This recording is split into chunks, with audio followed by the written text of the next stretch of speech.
반갑습니다. 변호사, 세무사, 회계사, 노무사, 변리사, 행정사 등 전문 자격사의 자존을 돕는 컨설팅 기업 퀀텀 스텝스 사자 마케팅 팀의 공동대표 스몰자이언츠입니다. 며칠 전에 제 이메일함에 한 통의 메일이 도착했는데요. 선생님의 블로그 지수가 준최적화 2로 매우 낮기 때문에 저희가 관리해드리면 상위 노출을 도와드릴 수가 있습니다. 라는 메일이었습니다. 흥미로운 점은 제 블로그가 정말 그렇게 안 좋은 상태인지 궁금했고 또 마케팅을 어쨌든 하는 사람으로서 그들의 접근법이 궁금했습니다. 그래서 직접 전화를 걸어 자세히 물어봤는데요. 그 통화 내용이 정말 충격적이었습니다. 오늘은 그 통화에서 들은 내용과 그 광고 대행 업체에서 제안한 블로그 활성화 전략의 실체를 낱낱이 파헤쳐 보겠습니다. 상위 노출에 목매는 전문 자격사 분들이라면 꼭 끝까지 시청해 주시길 바랍니다.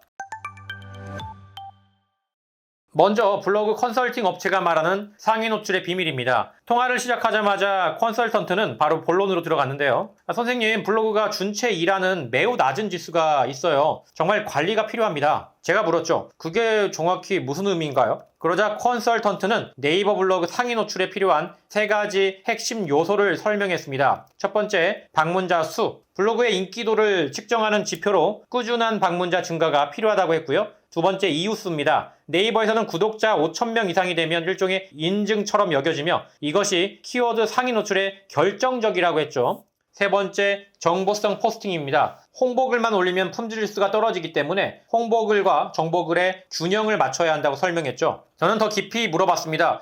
그러면 어떻게 이러한 요소들을 개선이 가능할까요? 그들의 해결책은 활성화 패키지였습니다. 3개월 약정에 수십만 원을 지불하면 방문자와 이웃을 활성화해주고 정보성 포스팅 작성을 컨펌해준다는 거죠. 여기까지 들으면 꽤 그럴듯해 보이는데요. 그런데 더 자세히 물어보니까 정말 충격적인 사실이 드러났습니다. 두 번째 파트입니다. 두 번째는 방문자 수 활성화의 실체를 제가 알려드리도록 하겠습니다. 방문자 활성화가 정확히 어떤 식으로 이루어지나요? 라고 질문했더니 컨설턴트는 이렇게 답했습니다. 저희와 제휴된 네이버 카페 회원들이 대표님 블로그를 방문합니다. 그들은 포인트를 받기 위해 방문하는 거죠. 무슨 말인지 아시겠나요? 실제로 내 콘텐츠에 관심이 있는 방문자가 아니라 단순히 금전적 보상을 위해 블로그에 눈도장만 찍고 가는 사람들입니다. 이게 과연 진정한 방문자라고 할 수 있을까요?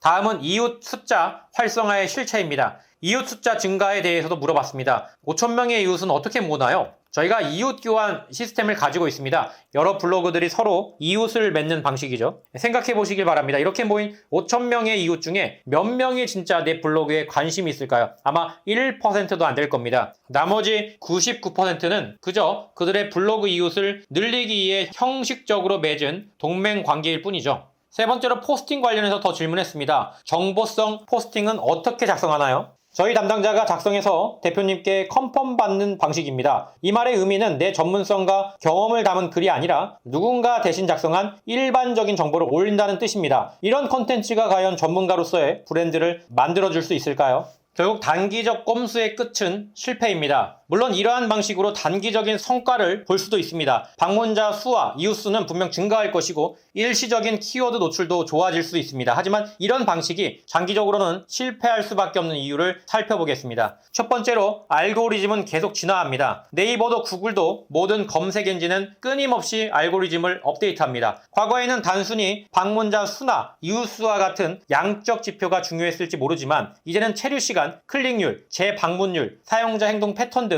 질적 지표가 더 중요해지고 있습니다. 포인트를 위해 방문한 사람은 글을 읽지 않고 바로 나가죠. 이러한 행동 패턴은 결국 알고리즘의 이 블로그의 콘텐츠는 가치가 없다라는 신호를 보내는 것과 같습니다. 두 번째, 피드백 루프가 파괴됩니다. 진짜 방문자가 아니면 내 콘텐츠가 실제로 사람들에게 어떤 가치를 주는지 알 수가 없습니다. 어떤 글이 좋았고 어떤 부분이 부족했는지에 대한 진정한 피드백이 없으니까 콘텐츠의 질을 높일 기회를 놓치게 되는 거죠. 세 번째, 장기적 브랜드 구축에 실패합니다. 전문가로서의 브랜드는 숫자가 아니라 신뢰와 전문성에서 옵니다. 가짜 트래픽과 가짜 이웃으로는 믿을 수 있는 전문가라는 인상을 심어줄 수가 없죠. 오히려 실망한 방문자들이 늘어나게 되고 이는 결국 브랜드 이미지에 경제에 해를 끼치게 됩니다. 그렇다면 정말 효과적인 블로그 전략은 무엇일까요? 사자 마케팅에서 항상 강조하는 원칙들을 말씀드리겠습니다. 첫 번째, 대체 불가능한 콘텐츠를 만드시길 바랍니다. 여러분의 전문 분야에서 축적된 경험과 지식을 글로 풀어내시고요. 자격증 정보나 법률 조항을 나열하는 게 아니라 실제 사례와 여러분만의 인사이트가 담긴 콘텐츠를 만드시길 바랍니다. 대체 불가능한 콘텐츠는 자연스럽게 사람들을 끌어모읍니다. 예를 들어 상속세 계산 방법이 아니라 상속세 신고 과정에서 실제로 내가 본 가장 큰 실수 5가지와 같은 콘텐츠가 훨씬 더 가치가 있겠죠. 두 번째는 꾸준히입니다. 콘텐츠는 복리 효과를 가집니다. 한 번에 10개의 글을 올리는 것보다 10주 동안 매주 하나씩 좋은 글을 올리는 게 더 효과적입니다. 꾸준함은 단기적인 숫자보다 더 강력한 신뢰를 구축하죠. 세 번째, 타깃 독자를 명확히 하시길 바랍니다. 모든 사람을 대상으로 하는 콘텐츠는 결국 아무에게도 깊은 인상을 주지 못합니다. 여러분의 주요 고객층이 누구인지 명확히 하고 그들의 구체적인 고민과 질문에 답하는 콘텐츠를 만드시길 바랍니다. 예를 들어 이혼 소송 절차보다는 30대 맞벌이 부부의 이혼 과정에서 가장 많이 놓치는 재산 분할 포인트가 훨씬 더 타겟팅된 콘텐츠겠죠.